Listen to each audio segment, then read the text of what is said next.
Hello, నమస్తే అండి. నేను లక్ష్మీశ్వరమని. మధ్యలో నేను కొన్ని రోజులు ఊరది వెళ్ళాను, అందువల్ల ఏం చేయలేదు వీడియోలు. ఇవాళ నుంచి మళ్ళీ వీలైనంత వరకు స్టార్ట్ చేసి పెడుతూ ఉంటానండి. ఇవాళ మనం ఏం చేస్తున్నానంటే అల్లం చట్నీ చేస్తున్నాం. చాలామందికి ఇది తెలుసు, కానీ కొంతమంది అడుగుతూ ఉన్నారు నన్ను, అల్లం చట్నీ ఎలా చేస్తారా అంటే పెట్టరా అని. అందుకని నేను చెప్తున్నానమ్మా. ఏం కావాలంటే దీనికి ఎండుమిరపకాయలు తీసుకున్నాం. ఒక 100 గ్రామ్స్ ఉంటాయి ఎండుమిరపకాయలు. అదే 100 గ్రామ్స్ కంటే కొంచెం ఎక్కువే ఉంటుంది. చింతపండు తీసుకున్నా, బెల్లం కూడా అంతే కావాలండి. అల్లం ముక్కలు, ఇవి కూడా అల్లం అంతా పైన అంతా పీల్ చేసి పెట్టుకున్నాను అనమాట. ఇప్పుడు మనం ఏం చేయాలి చూద్దాం. దీనికి సరిపడా ఉప్పు కావాలనుకోండి, నేను చూపిస్తాను మళ్ళీ మీకు. ఇదన్నీ ఎలా చేయాలనేది వంటింట్లోకి వెళ్ళి చేసుకున్నానండి. 5 స్పూన్స్ నూనె వేస్తున్నాను. ఆ ఎండుమిరపకాయలు అవి వేగాలని.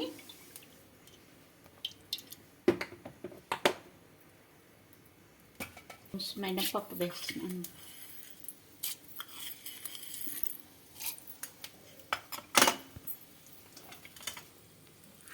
2 స్పూన్స్ ఆవాలు వేస్తున్నాను.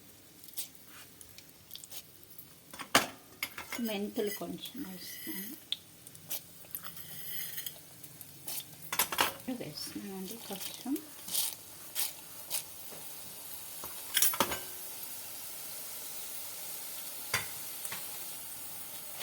ఎండుమిరపకాయలు ఉంటున్నాను, ఇందాక తీసి పెట్టాను కదా తొడికలు, అవి తీసుకోవాలి.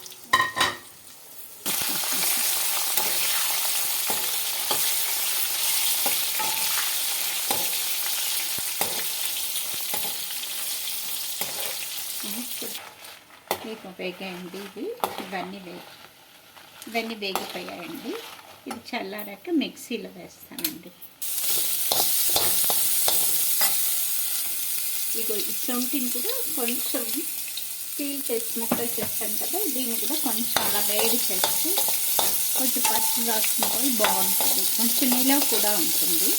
తర్వాత చింతపండు వేడి నీళ్ళల్లో బాగా ఉడకపెట్టి పెట్టానండి. ఇందులో గింజలు ఏమన్నా ఉంటే తీసేస్తే బాగుంటుంది. ఇది అలాగే వేసేయచ్చు మిక్సీలో. నేను మళ్ళీ చూపిస్తాను.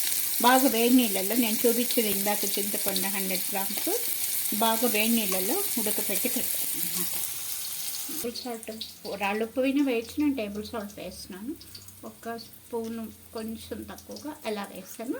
కావాలంటే చూసి వేసుకోవచ్చు. 90% అది సరిపోవచ్చు అని నేను అనుకుంటున్నాను. చూసుకుని మీరు ఉప్పు చూసుకొని వేసుకోండి. బెల్లం కూడా వేసానండి. ఈ శొంఠిని కూడా ఇప్పుడే వేసేస్తాను.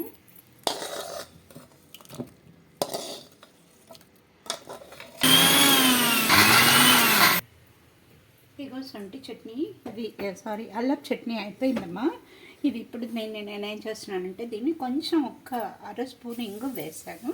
ఇంగు నూనె వేసి బాండ్లీలో పెట్టి, ఇది కనుక ఇందులో వేసి 2 నిమిషాలు కొంచెం వేడి చేసుకుంటే చాలా రోజులు ఉంటుందన్నమాట. బయట పెట్టినా కూడా ఏమవ్వదు, 1 నెల దాకా ఉంటుంది ఇలాగ కనుక చేస్తే.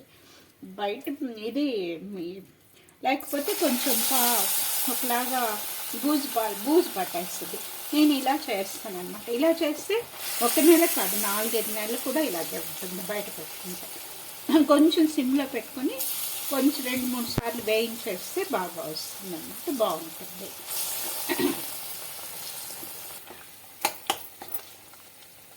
ఇదిగోండి ఇలాగ ఒక 4-5 నిమిషాలు ఇలా చేసామంటే మనం బాగుంటుంది పచ్చడి. ఒక 2-3 నెలలు కూడా ఏమీ అవ్వదన్నమాట ఇలా చేస్తే. ఇదిగోండి అల్లం చట్నీ అయిపోయింది. అల్లం చట్నీ చాలా రకాలుగా చేస్తూ ఉంటారు. ఇలా చేస్తే ఎక్కువ రోజులు ఉంటుందన్నమాట. లేకపోతే చింతపండు పిసికేసి అలా కూడా చేస్తారు. దానికంటే అది బాగుంటుంది. ఇది ఒక టేస్ట్ అనమాట. ఇది కొన్ని రోజులు ఉన్నా కూడా ఏమీ అవ్వదు. మనం కొంచెం చేసుకుంటానికి కుదరదు, ఎక్కువ చేసుకుంటే పాడైపోతుంది అలా చేస్తే. ఇలా చేస్తే ఏమవుతుందంటే ఒక 2-3 నెలలు కూడా అలాగే ఉంటుంది, ఏమవ్వదు అనమాట. మీరు ట్రై చేయండి. నచ్చితే బెల్ బటన్ నొక్కండి, సబ్స్క్రైబ్ చేయండి. Okay, thank you.